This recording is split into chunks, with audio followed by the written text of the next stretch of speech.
Hello everyone, कैसे हैं आप? आपका आपके YouTube channel Digvijay commerce classes पर एक बार फिर से स्वागत है। हम आपके लिए अपने इस YouTube channel Digvijay commerce classes पर बीकॉम पार्ट 1 के सबसे इम्पोर्टेंट सब्जेक्ट में से एक बिजनेस रेगुलेटरी फ्रेमवर्क की पूरी सीरीज लेके आ रहे हैं, जिसमें आपको हर तरफ से हर एक टॉपिक की पूरी जानकारी दी जाएगी। उसी क्रम में हमने आज आपके लिए इस किताब बिजनेस रेगुलेटरी फ्रेमवर्क, जो कि प्रत्येक यूनिवर्सिटी के बीकॉम पार्ट 1 में होती है, सबसे इम्पोर्टेंट लेसन फ्री कॉन्सेंट स्वतंत्र सहमति लेके आ रहे हैं। मैंने आपसे पहले भी कहा है कि तकरीबन ये किताब 6 यूनिट में बांट दी गई है, जिसमें से सबसे ज़्यादा नंबर में क्वेश्चन भारतीय अनुबंध अधिनियम 1872 से पूछे जाते हैं। उसमें भी सबसे ज़्यादा इम्पोर्टेंट लेसन स्वतंत्र सहमति है। ये लिख के रख लो, 5 से 8 क्वेश्चन इसमें से जरूर एग्जाम में पूछे जाएंगे। तो मतलब आज की ये क्लास थोड़ी बड़ी होगी, लेकिन आपके लिए सबसे बेहतर नंबर कमाने का मौका है। हमने आपको पहले भी बताया है कि अगर आप doctor Ram Manohar Lohia Awadh university based हो या कंपटीशन की तैयारी कर रहे हो, तो आपको ऑब्जेक्टिव मोड में पढ़ना होगा। और दूसरी चीज़ यह है कि यहाँ कोई भी बुक अभी तक ऑब्जेक्टिव छपी नहीं है, और ये सबसे बेस्ट बुक है आरसी अग्रवाल की व्यावसायिक नियामक ढांचा की।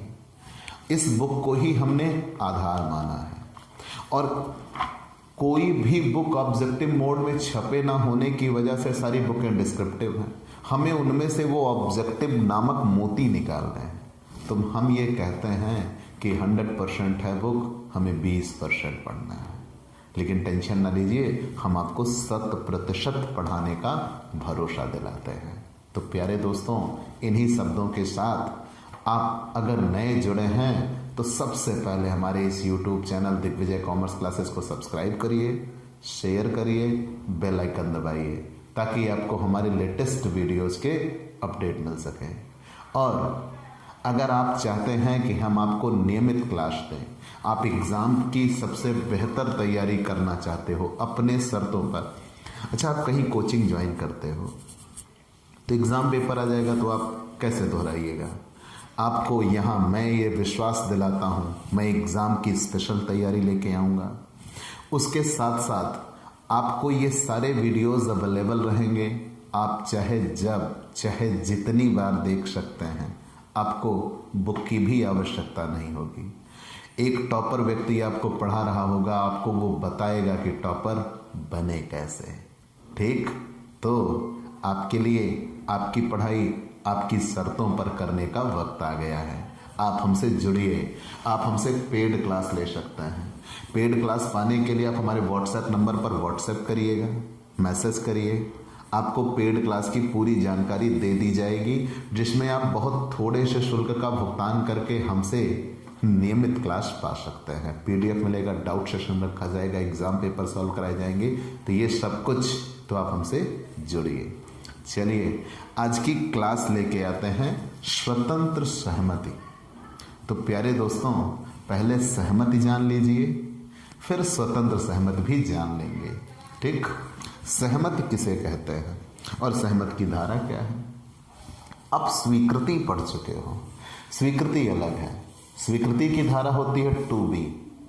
जब एक पक्षकार किसी दूसरे पक्षकार के सम्मुख किसी कार्य को करने या उससे विरत रहने के संबंध में अपनी इच्छा इस उद्देश्य से रखता है कि सामने वाला उस पर अपनी सहमति देगा, वो प्रस्ताव था। और जिसके सामने प्रस्ताव रखा गया, अगर उसने प्रस्ताव स्वीकार कर लिया तो कहा गया स्वीकृति हो गई।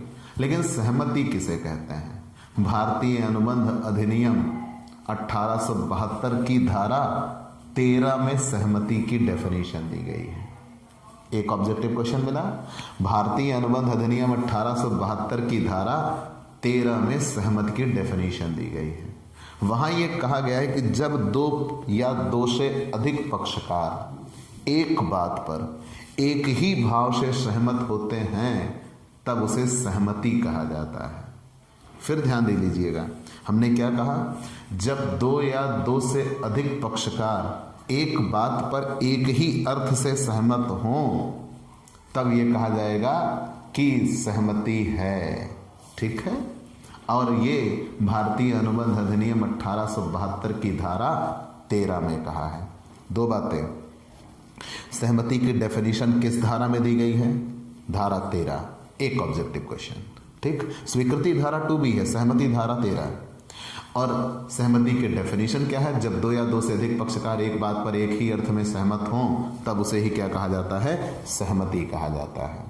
जैसे मान लीजिए मैं किसी चीज के लिए कोई बात कह रहा हूं और आप उसको उसी अर्थ में समझ रहे हैं, तब ये कहा जाएगा कि हाँ सहमति है। लेकिन यहां एक केसला था, क्या, रैफल्स बनाम बिचिलहाउस का। किसका केसला था, रैफल्स बनाम बिचिलहाउस का। तो यहां वो एक पक्षकार दूसरे पक्षकार से रुई खरीदना चाहता था, तो उन्होंने समझौता किया। जब वहां उनके पास समझौता हुआ तो यहां ये कहा गया, मतलब प्रस्ताव हुआ, स्वीकृति हुई, तो वहां उन्होंने जब अर्थ समझा तो जहाज से उनका सामान आना था, तो सामने वाले ने पहले जहाज को समझा और दूसरे वाले ने दूसरे जहाज को समझा, तो वहां पर सहमति नहीं मानी जाएगी। आप इसे ऐसा भी समझ सकते हो, जैसे मान लीजिए मेरे पास दो कारें हों, एक लाल रंग की और एक हरी रंग की। मैं ये कह रहा हूं कि मैं अपनी कार बेचना चाहता हूं, आप ये सोच रहे हो कि बंदा लाल वाली कार बेचना चाहता है और मैं ये सोच रहा हूं मैं तो हरी वाली बेचना चाह रहा हूं।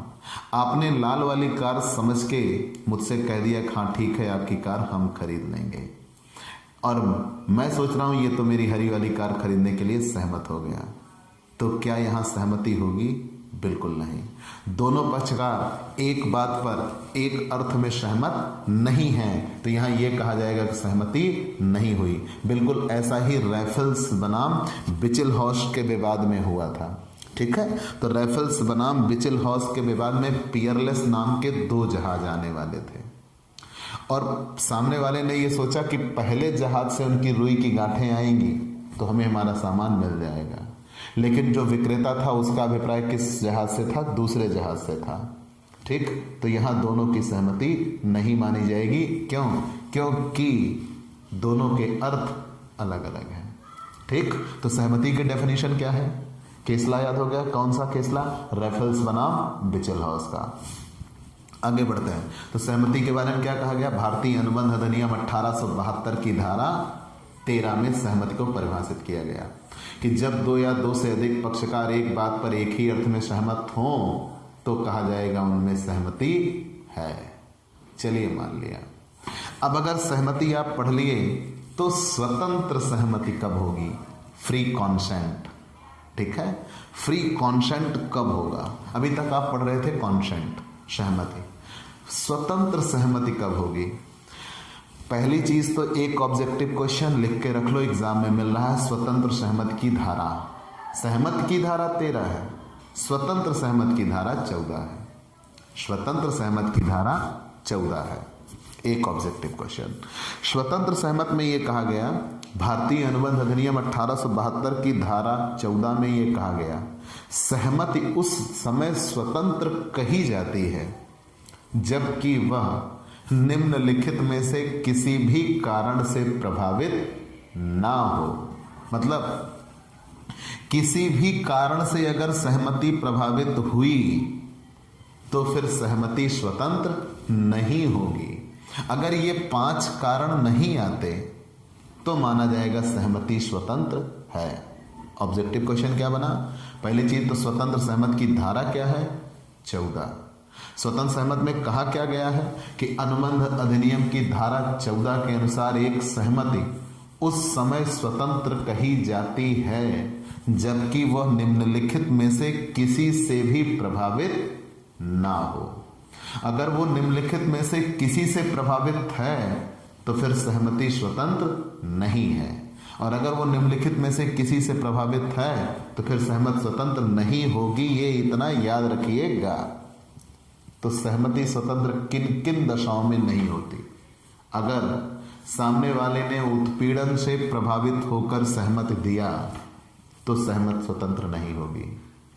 अगर अनुचित प्रभाव रहा है तो भी सहमत स्वतंत्र नहीं होती। अगर छल कपट या धोखा से सहमति प्राप्त की गई तो भी सहमत स्वतंत्र नहीं होती। अगर असत्य कथन या मिथ्या वर्णन रहा है तो भी सहमत स्वतंत्र नहीं होती। और अगर अनुबंध के किसी पक्षकार से किसी तथ्य या विषय संबंधी अगर कोई गलती हुई है तो भी सहमत स्वतंत्र नहीं होती। तो स्वतंत्र सहमत की धारा 14, उसमें यह कहा गया है कि कोई भी सहमत स्वतंत्र होगी बशर्ते वो निम्न में से किसी से प्रभावित ना हो। कंफर्म। तो अब हमें एक एक यहां पढ़ना होगा। वो 5 कारण क्या हैं जिनके होने पर सहमत स्वतंत्र नहीं होती? उत्पीड़न, धारा याद कर लीजिएगा 15, ठीक है, कॉर्शियन जिसे बोलते हैं, धारा 15। अनुचित प्रभाव, अनड्यू इन्फ्लुएंस, अनुचित प्रभाव, धारा 16। फ्रॉड, धारा 17। छल कपट या धोखा, धारा 17, ठीक है। असत्य कथन या मिथ्या वर्णन, धारा 18। और गलती, धारा 20 से 22। अब आप सोच रहे हो 19 कहाँ गई? तो ये उत्पीड़न सिद्ध करने का भार या अनुचित सिद्ध करने का भार, इन सब के प्रभाव की धारा है 19, ठीक है, या भार की ही धारा कह लीजिए। उत्पीड़न सिद्ध करने के भार की धारा क्या है? 19, याद रखिएगा, ठीक है। धारा से क्वेश्चन जरूर से जरूर एग्जाम में आएंगे। तो अब हम एक एक चीज पढ़ते हैं। सबसे पहले आपने सहमति जान लिया।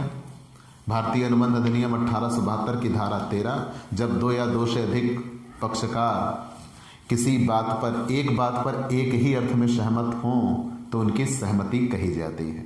स्वतंत्र सहमत कब होगी? भारतीय अनुबंध अधिनियम 1872 की धारा 14 के अनुसार, जब निम्नलिखित में से कोई भी कारण से सहमति प्रभावित ना हो तो सहमति स्वतंत्र कही जाएगी।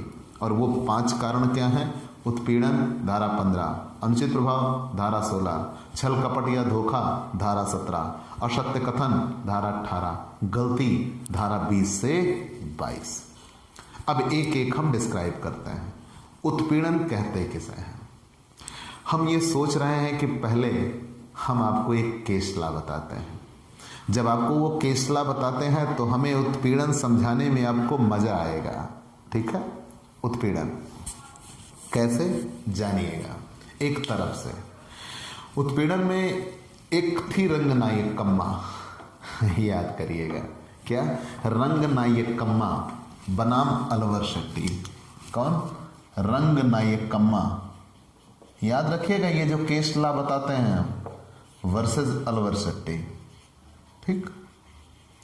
हमें आपको बताने में और भी आनंद आएगा और आपको समझने में मजा आएगा। उत्पीड़न हम समझाना चाह रहे हैं आपको, ठीक है। कैसे? रंगनायकम्मा बनाम अलवर शेट्टी के बीच में विवाद हुआ। विवाद क्या हुआ? रंगनायकम्मा के पति की मृत्यु हो गई और उनके कोई पुत्र नहीं था, ठीक है।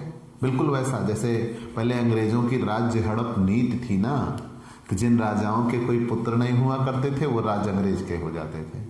क्यों? कहते थे असुरक्षित हैं, हम इनकी सुरक्षा करेंगे। भाई तुम कौन होते हो? हमारे कोई सगे संबंधी होंगे, हम उनको दे देंगे, तुम कौन होते हो? तो बिल्कुल ऐसा रंगनायकम्मा बनाम अलवर शेट्टी। तो रंगनायकम्मा के कोई पुत्र नहीं था। हमारे यहाँ आज भी ऐसा है कि पुत्र पिता की या माता की कह लीजिए चिता को आग देता है। क्यों? पुत्रियों का अधिकार क्यों नहीं है? होना चाहिए ना, मैं मानता हूँ होना चाहिए। सोच आपकी, ठीक है, सोच बदलिए, नजरिया बदलेगा। चलिए वो अलग बात है। हम इन धार्मिक चीज़ों पे या कह लीजिए मुद्दों पे विवाद नहीं बनाने आए। तो यहाँ रंगनायकम्मा बनाम अलवर शेट्टी। तो रंगनायकम्मा के पति की मृत्यु हो गई। अलवर शेट्टी जिद पे अड़ गए कि जब तक आप किसी बच्चे को गोद नहीं ले लेती आपके पति को दाह संस्कार भी नहीं करने दिया जाएगा। तो रंगनायकम्मा मजबूर हो गई, उन्हें पति का दाह संस्कार करना था।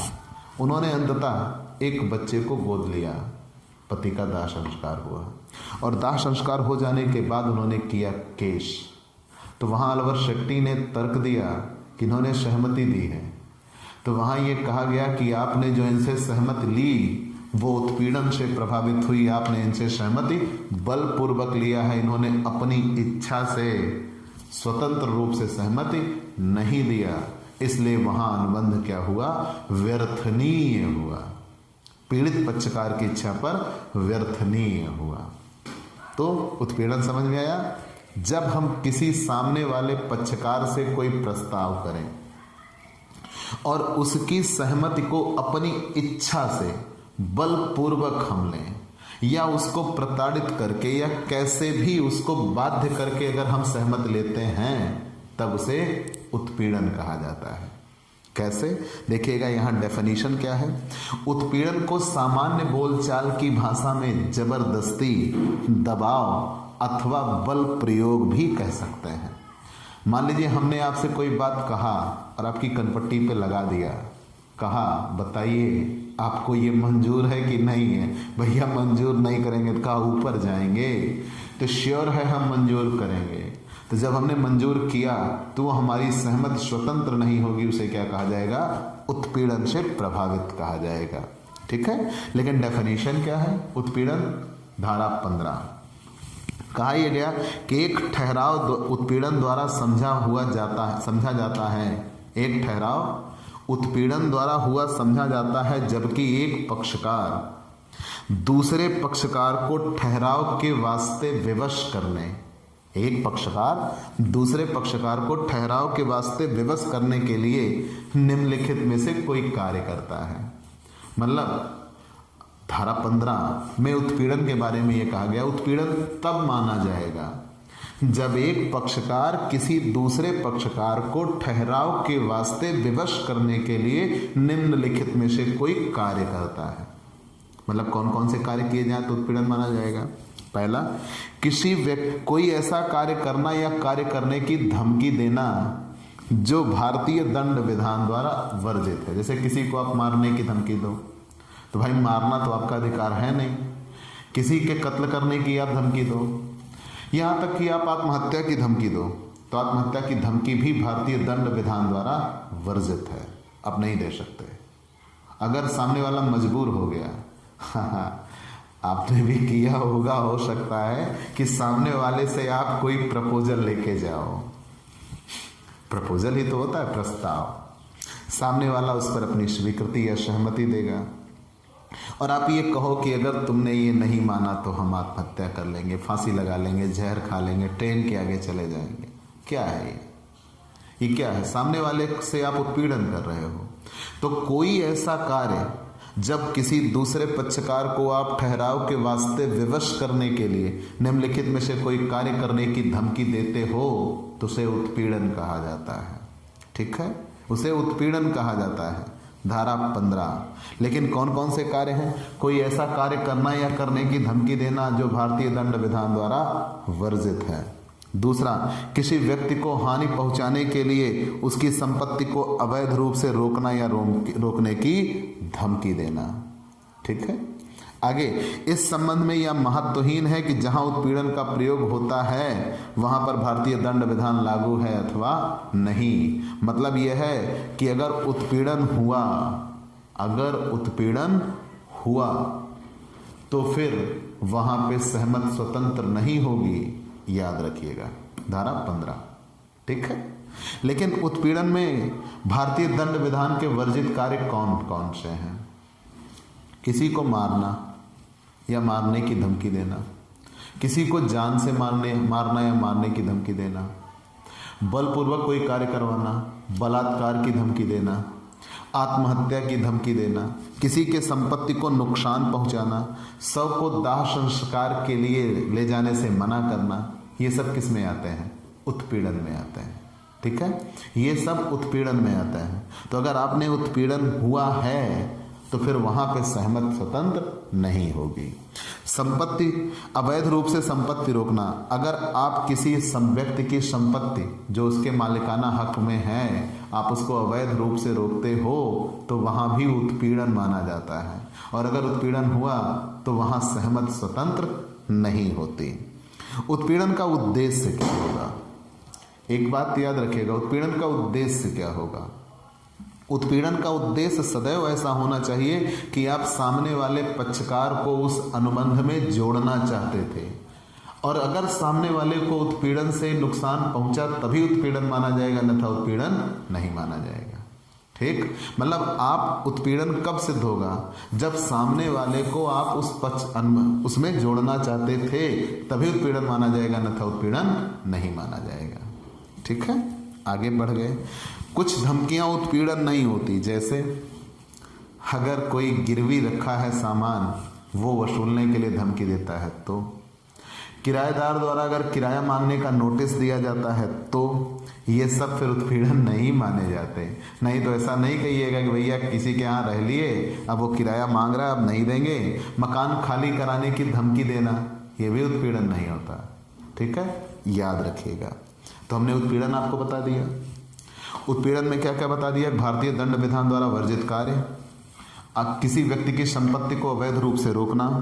उत्पीड़न का उद्देश्य क्या होना चाहिए? सामने वाले पक्षकार को अनुबंध में जोड़ना। उत्पीड़न का स्थान कोई भी हो सकता है।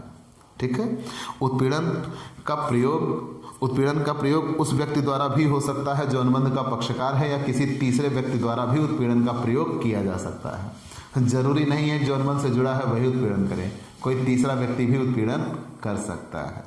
ठीक है, हिंदी फिल्मों में दिखाया जाता है ना कि किसी की ओर से उनके मालिक वगैरह, उनके कर्मचारी वगैरह जाते हैं, साहब की ओर से सामने वाले के साथ उत्पीड़न करके चले जाते हैं।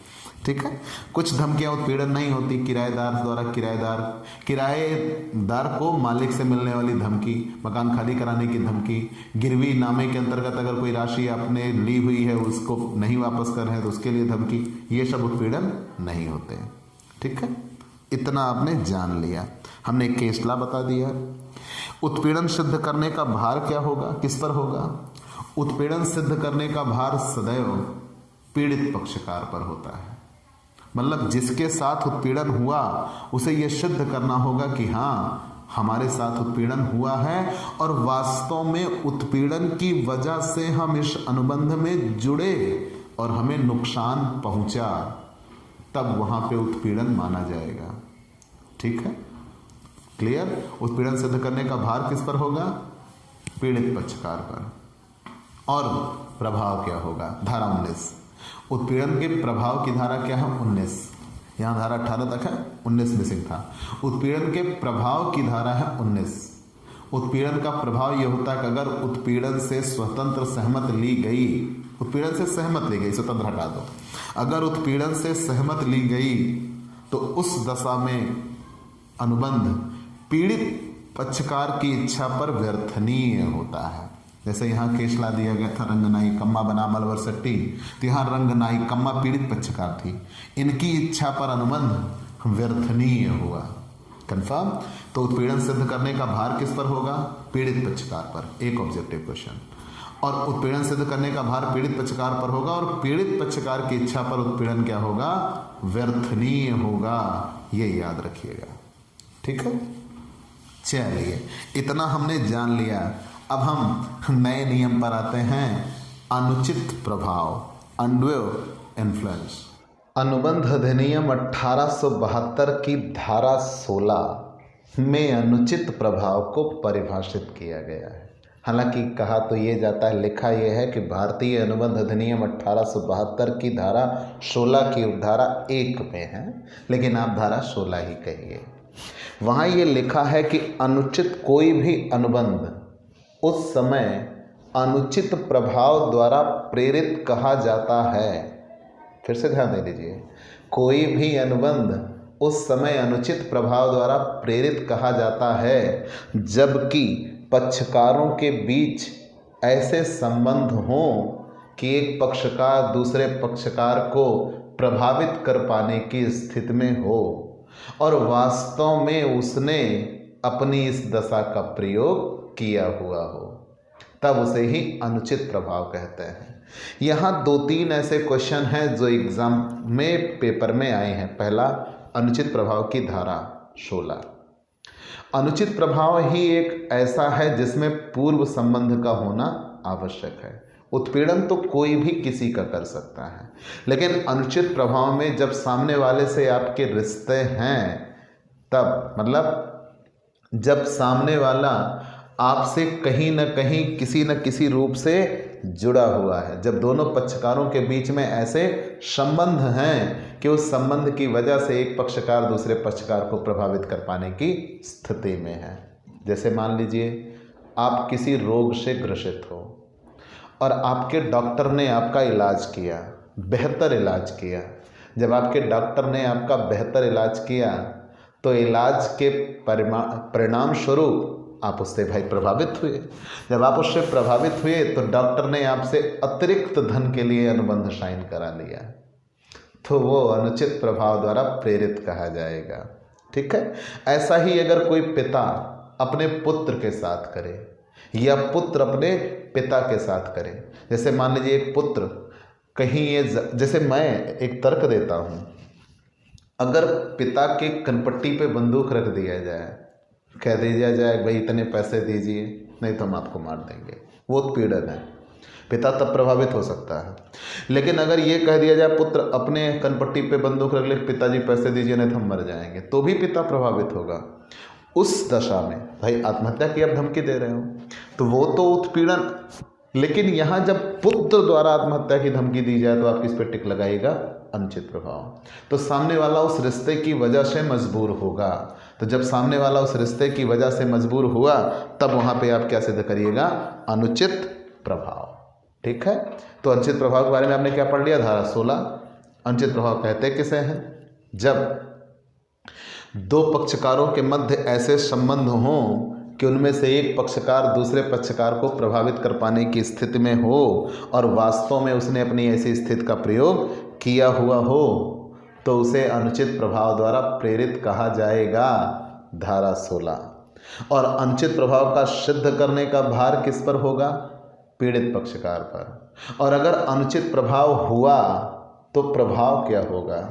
तो धारा 19 में ये कहा गया है अनुचित प्रभाव होने पर भी अनुबंध व्यर्थनीय होता है पीड़ित पक्षकार की इच्छा पर।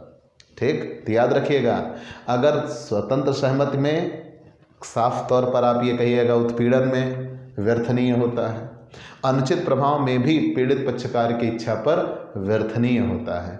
अंतिम निर्णय ये निकलेगा कि स्वतंत्र सहमति में अगर स्वतंत्र सहमत ना हो तो कोई भी अनुबंध व्यर्थनीय होता है। ठीक है। अच्छा, व्यर्थनीय किसे कहते हैं ये पीछे हम पढ़ा चुके हैं। जब कोई भी ठहराव हुआ हो राजनियम द्वारा प्रवर्तनीय हो तो अनुबंध बन जाता है, और कोई ठहराव हुआ हो राजनियम द्वारा प्रवर्तनीय हो ही ना तो व्यर्थ होता है। और अगर एक पक्षकार की इच्छा पर प्रवर्तनीय हो तो उसे व्यर्थनीय कहते हैं। ठीक है। तो अनुचित प्रभाव आपने बता दिया।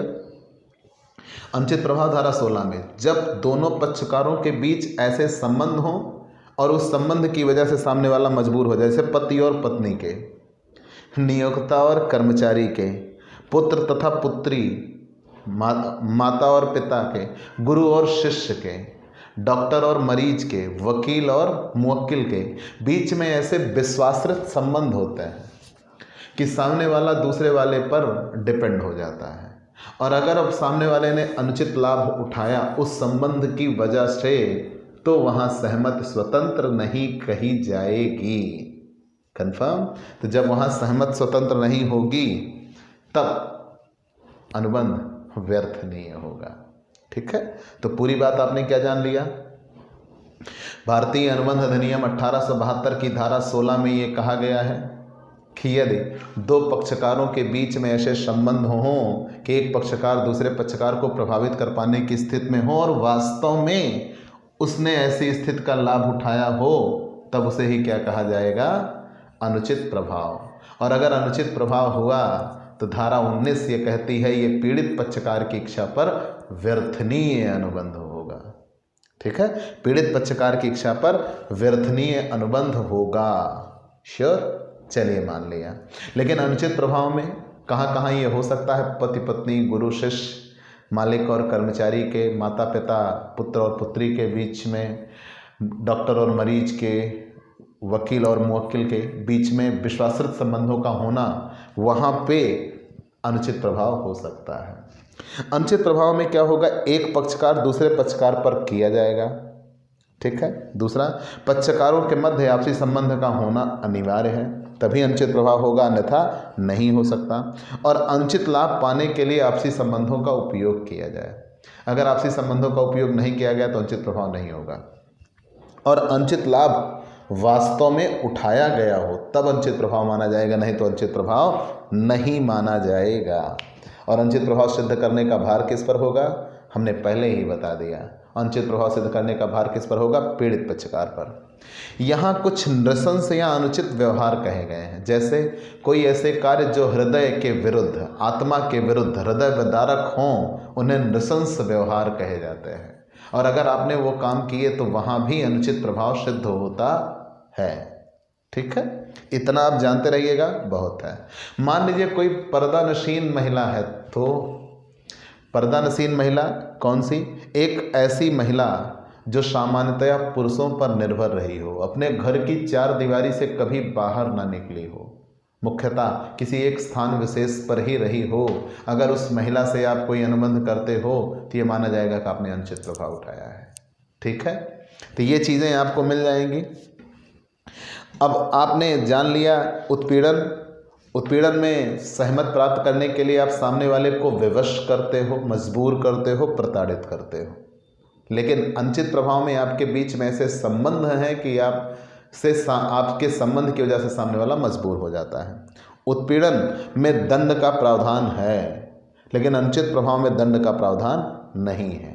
सिद्ध करने का भार, दोनों में सिद्ध करने का भार पीड़ित पक्षकार पर है। अनुबंध होगा क्या? दोनों में व्यर्थनीय होता है, ठीक है। नए नियम पर चलते हैं। नया नियम, छल, कपट या धोखा। धारा 17।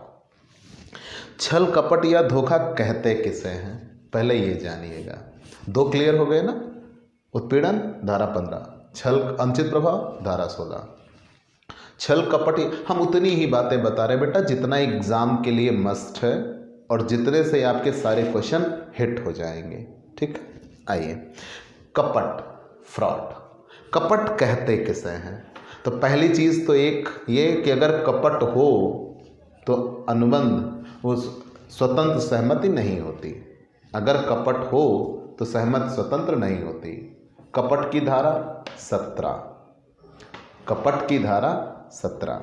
यहाँ ये कहा गया, अनुबंध अधिनियम की धारा 17 के अनुसार यदि अनुबंध का कोई भी पक्षकार स्वयं अथवा उसकी साठगांठ से, यदि अनुबंध का कोई भी पक्षकार स्वयं या उसकी साठगांठ से अथवा उसके एजेंट द्वारा दूसरे पक्षकार अथवा उसके एजेंट को धोखा देने के उद्देश्य से, इसमें अनुबंध करने के लिए प्रेरित करने के उद्देश्य से निम्नलिखित कार्यों में से कोई कार्य करता है तो उसे छल या कपट कहा जाएगा।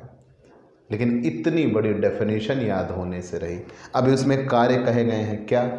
किसी असत्य बात को जानबूझकर सत्य बताना।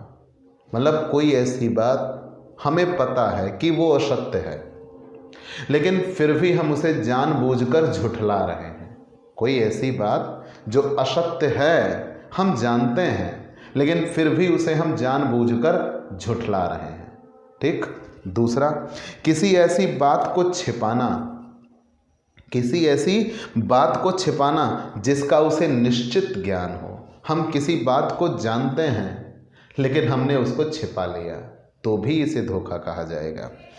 को पूरा न करने के अभिप्राय से दिया गया कोई वचन, हम सामने वाले को कोई वचन दे रहे हैं और पहले ही मान बैठे हैं कि हम इसे पूरा तो नहीं करेंगे, तो याद रखिएगा, किसी सत्य बात को जानते हुए भी झूठ बताना वो धोखा होता है।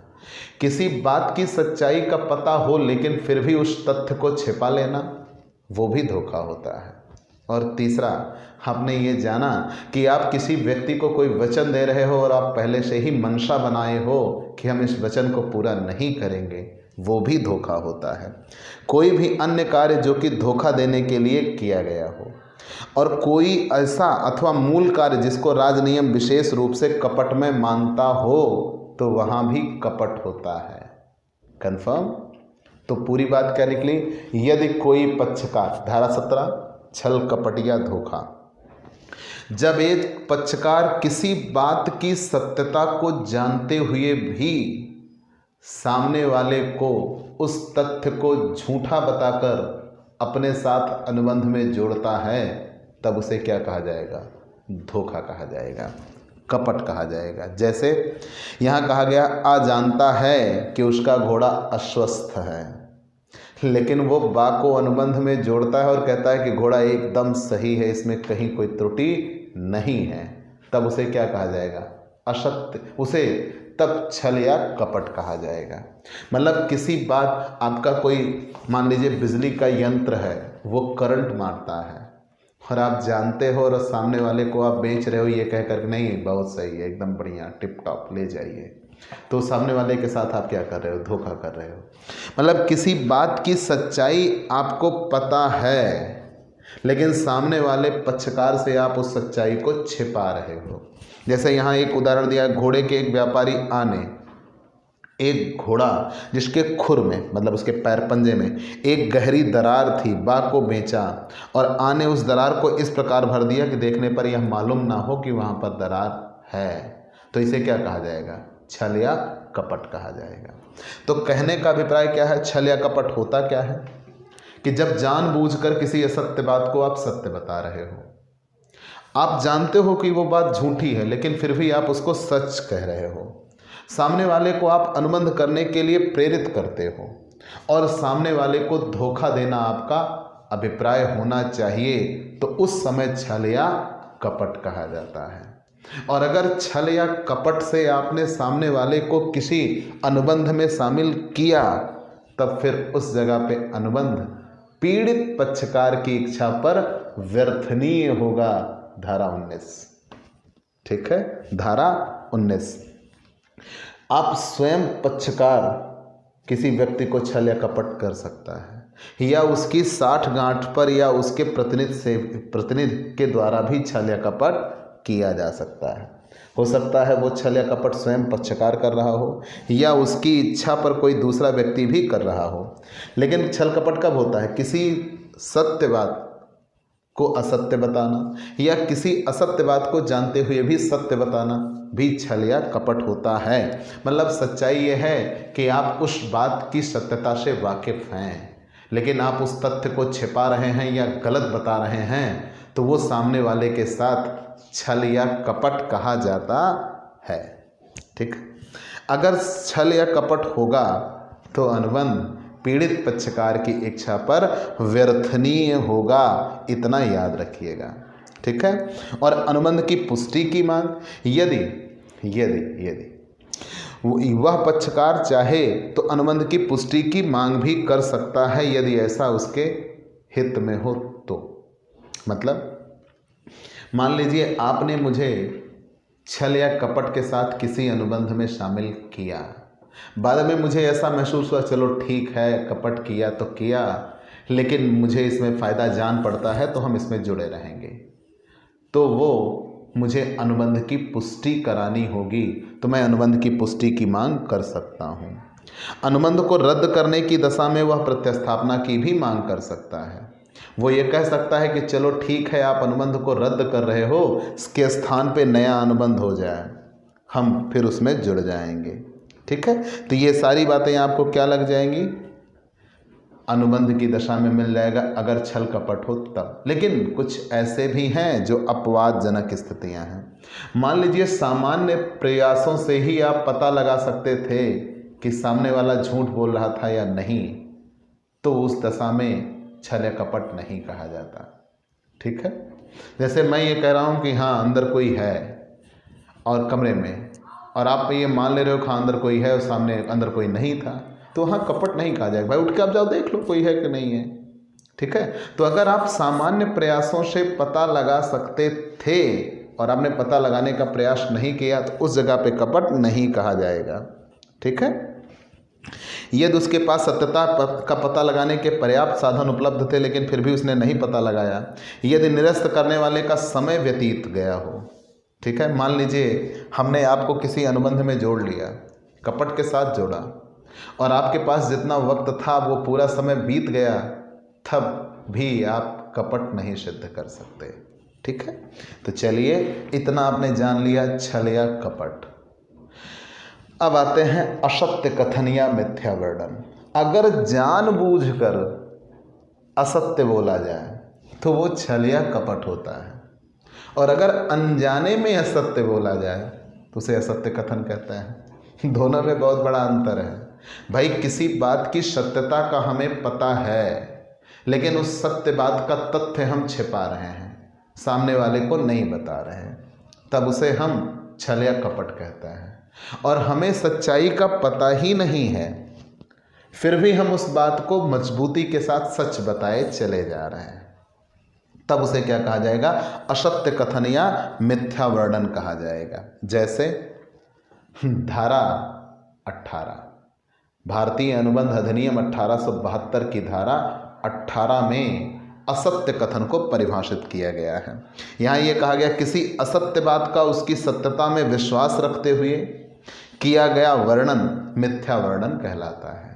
कि बात तो कोई असत्य है लेकिन हम ये मानते हैं कि नहीं यार ये सत्य रहा होगा, ये बात सत्य है, हमें पूर्ण विश्वास है कि हाँ ये बात सत्य है, जबकि वास्तव में वो बात असत्य है और हम उसका पुरजोर समर्थन करते हैं, तो उसे असत्य कथन या मिथ्या वर्णन कहा जाता है।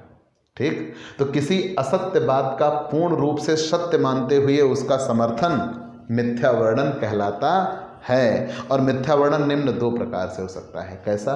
पहला, जानबूझकर धोखा देने के उद्देश्य से भी आप झूठ बोल सकते हो, और अनजाने में अगर आप झूठ बोलते हो तो अगर जानबूझकर धोखा देने के उद्देश्य से झूठ बोलते हो तो कपट में आ जाता है। और अगर अनजाने में आप मिथ्या वर्णन करते हो तो अनजाने में मिथ्या वर्णन मतलब, अच्छा, झूठ बोलना और मिथ्या वर्णन लगभग बातें एक हैं। तो झूठ बोलने का मतलब यह है कि आपने बात जो कही वो असत्य है, आपने जो बात कही वो असत्य है, लेकिन क्या आप उसे जानते थे तब आपने असत्य कहा?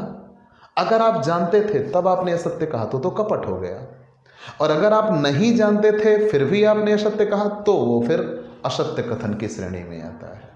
ठीक है, तो फिर वो असत्य कथन की श्रेणी में आता है, इतना याद रखिएगा। ठीक है, चलिए हमने मान लिया। फिर से आप जान लीजिए, ध्यान देना बेटा, एक एक बात गहराई से आप पढ़िए। ठीक है, एक एक बात अगर आप गहराई से पढ़ते हैं तब आपके लिए बेहतर होगा। ठीक है, तो हमने आपको क्या क्या बताया? मिथ्या वर्णन। मिथ्या वर्णन में आपने ये जाना कि जब किसी असत्य बात का उसकी सत्यता में विश्वास रखते हुए हम पूर्ण रूप से समर्थन करते हैं तो वही क्या कहलाता है? मिथ्या वर्णन कहलाता है।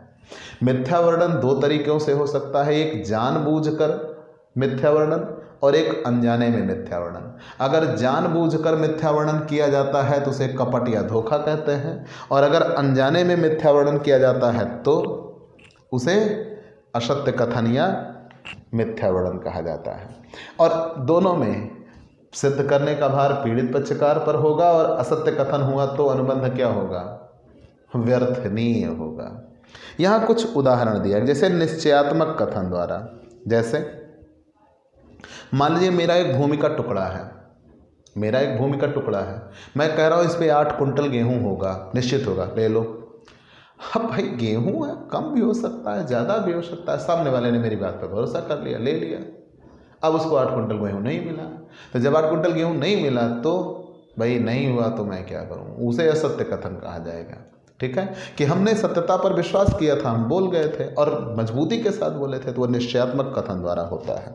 ठीक है, लेकिन असत्य कथन जब भी होगा तो असत्य कथन किसी आवश्यक तथ्य के विषय में होना चाहिए।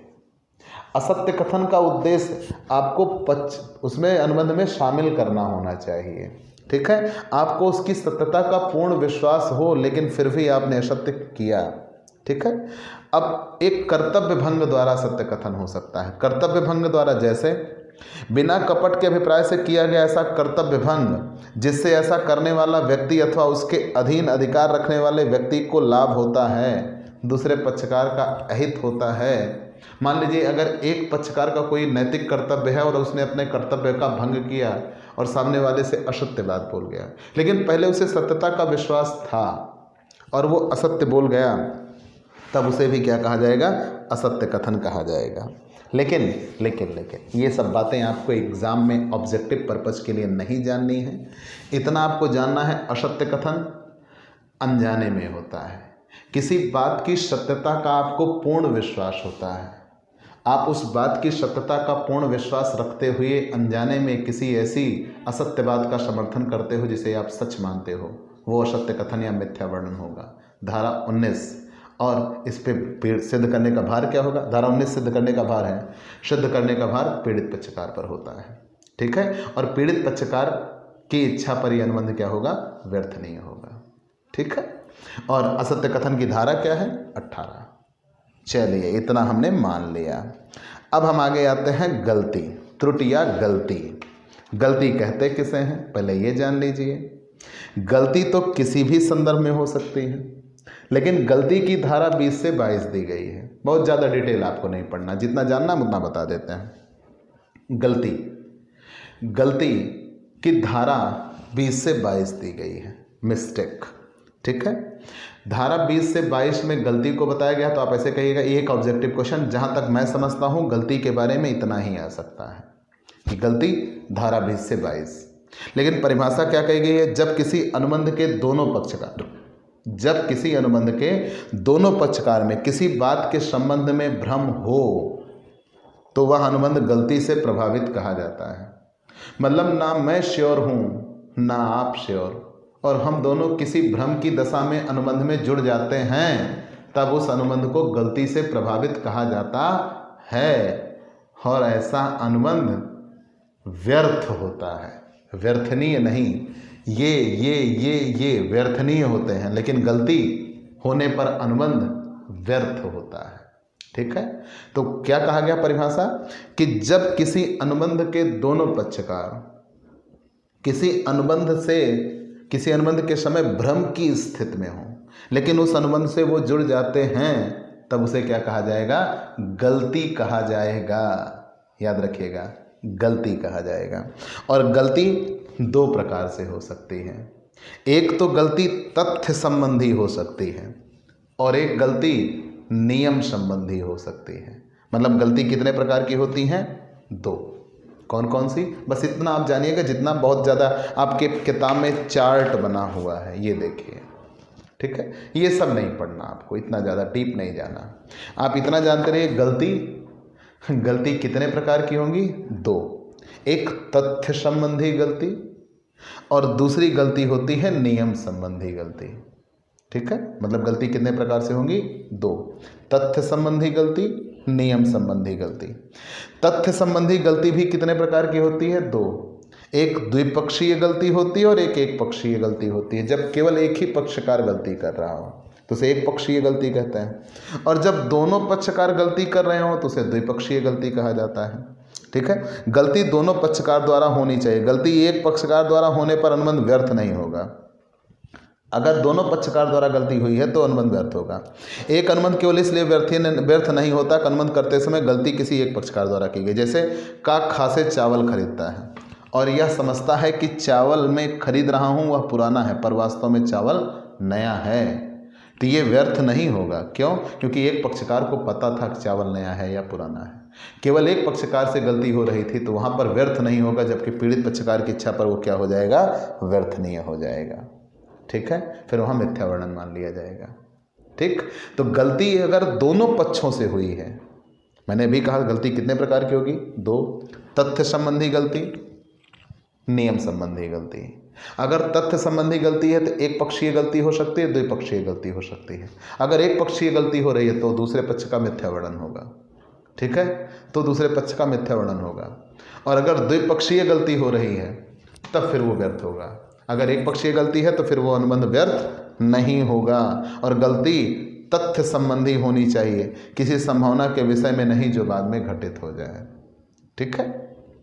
आगे, जैसे आप किसी एक ऐसी वस्तु के संबंध में अनुबंध कर रहे हैं। मान लीजिए मैं कह रहा हूँ कि मेरे पास एक भैंस है, मैं उसे बेचना चाहता हूँ, क्या आप खरीदोगे? आपने कहा हाँ भाई ठीक है, अगर आपकी है, जानी पहचानी है, ज़रूर खरीद लेंगे। मैंने घर फ़ोन किया, तब तक यहाँ पता लगा कि भैंस तो कल ही बिक गई है।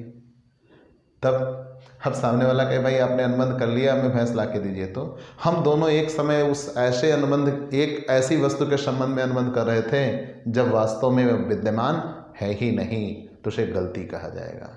और अगर गलती है तो ऐसा अनुबंध व्यर्थ होगा। ठीक है, बशर्ते वो दोनों पक्षों से गलती हुई हो। एक गलती मैंने अभी कहा ना, तथ्य संबंधी गलती हो सकती है, द्विपक्षीय गलती, एक पक्षीय गलती। कुछ ऐसी भी होती है निष्पादन की असंभवता संबंधी गलती। जैसे मैंने अभी कहा ना, मान लीजिए कोई एक वस्तु है, वो कांच की वस्तु थी, टूट चुकी है, बिखर चुकी है, और हमने उसका अनुबंध किया हुआ है। अब उधर पता लगा कि वो वस्तु नष्ट भी हो चुकी है, तो सामने वाला कहे नहीं हमें ये वस्तु ला के दीजिए। तो जब हमें ये वस्तु ला के दीजिए तो हम कहाँ से ला के दे सकते हैं? तब उसे कहा जाएगा निष्पादन की असंभवता, कि अब वास्तव में ये इसका निष्पादन हो ही नहीं सकता, तो इसलिए उसे भी क्या कहा जाएगा? गलती कहा जाएगा। ठीक है, तो आप इतना याद रखिएगा, जितना आपको इसमें पढ़ना था वो हमने बता दिया। गलती के दो प्रकार, एक तथ्य संबंधी, एक नियम संबंधी। तथ्य संबंधी गलती कितने प्रकार की होंगी? दो, द्विपक्षीय, एक पक्षीय। द्विपक्षीय गलती में हमने बता दिया, एक विषय वस्तु संबंधी गलती होता है, एक निष्पादन संबंधी गलती होता है। ठीक है, और राजनियम संबंधी दो होते हैं, एक भारतीय राजनियम संबंधी, एक विदेशी राजनियम संबंधी। लेकिन ये चीज़ें आपको एग्जाम में नहीं मिलती हैं, परेशान नहीं होइएगा। तो एग्जाम में पहला ऑब्जेक्टिव क्वेश्चन देखिए, बुक में आपके ऑब्जेक्टिव क्वेश्चन दिए हुए हैं। स्वतंत्र सहमति ना होने पर अनुबंध इन चार दशाओं में तो व्यर्थनीय होता है, इसमें व्यर्थ होता है। लेकिन जहाँ ऐसी बात आ जाए तो आप टिक केवल किस पे लगाइएगा? व्यर्थनीय पे, कि स्वतंत्र सहमति ना होने पर अनुबंध व्यर्थनीय होता है। ठीक, आगे बढ़ जाइए। स्वतंत्र सहमति ना होने पर अनुबंध रद्द किया जा सकता है। कौन रद्द कर सकता है? दोनों पक्ष का, एक पक्ष का, या पीड़ित पक्ष का? पीड़ित पक्षकार की इच्छा पर व्यर्थनीय होता है। ठीक, मिथ्या वर्णन होता है। आप मिथ्या वर्णन करते हो, जानबूझकर करते हो तो वो कपट होता है, और अनजाने में करते हो तो वो मिथ्या वर्णन। तो मिथ्या वर्णन होता है अज्ञानवश। कपट की धारा 17, उत्पीड़न की धारा 15, अनुचित प्रभाव की धारा 16, पूर्व संबंध का होना आवश्यक है। किसमें पूर्व संबंधों की बात की गई थी? अनुचित प्रभाव में। और अनिच्छित मिथ्या कथन है, अनिच्छित, बिना इच्छा के हम मिथ्या कथन कर रहे हैं तो उसे असत्य कथन या मिथ्या वर्णन कहते हैं। और यहीं पर अन हटा दो, इच्छित मिथ्या कथन क्या होता है? कपट। जानबूझकर अगर मिथ्या वर्णन किया जाए तो उसे क्या कहते हैं? कपट कहते हैं। तो प्यारे दोस्तों, आपको ये क्लास कैसी लगी हमें ज़रूर बताइएगा। हमने ये विशेष रूप से ख्याल रखा कि आपके वो सारे ऑब्जेक्टिव क्वेश्चन क्लियर हो सकें जो एग्ज़ाम में आते हैं, क्योंकि आपको एग्ज़ाम ऑब्जेक्टिव मोड में देना है। तो प्यारे दोस्तों, आपको ये क्लास कैसी लगी हमें ज़रूर बताइएगा। आपके लाइक और कमेंट का इंतज़ार रहेगा। आप हमसे जुड़िए, हमारे इस YouTube channel Digvijay commerce classes को सब्सक्राइब करिए। हमने आपकी पढ़ाई के लिए पुरजोर कोशिश की है। अब इस चैनल की तरक्की आपका काम। आप इसको अपने सभी दोस्तों तक पहुंचाइए, उन्हें बताइए कि वो दिग्विजय कॉमर्स क्लासेस से जुड़ें और उनकी पढ़ाई उनकी शर्तों पर पूरी की जाएगी। और अगर आप चाहते हैं कि आप हमसे नियमित क्लास पाएँ तो आप हमसे पेड क्लास ले सकते हैं। पेड क्लास पाने के लिए आप हमारे व्हाट्सएप नंबर पर व्हाट्सएप करिए, मैसेज करिए, आपको पेड क्लास की पूरी जानकारी दे दी जाएगी, जिसमें आप बहुत थोड़े से शुल्क का भुगतान करके हमसे एक नियमित तौर पर निश्चित क्लास पा सकते हैं। आपको PDF मिलेगा, डाउट सेशन रखा जाएगा, एग्ज़ाम पेपर सॉल्व कराए जाएंगे, ये सब कुछ होगा। तो आप हमसे पेड क्लास लीजिए। तो आज की क्लास में इतना ही। चलते हैं दोस्तों, बाय बाय दोस्तों।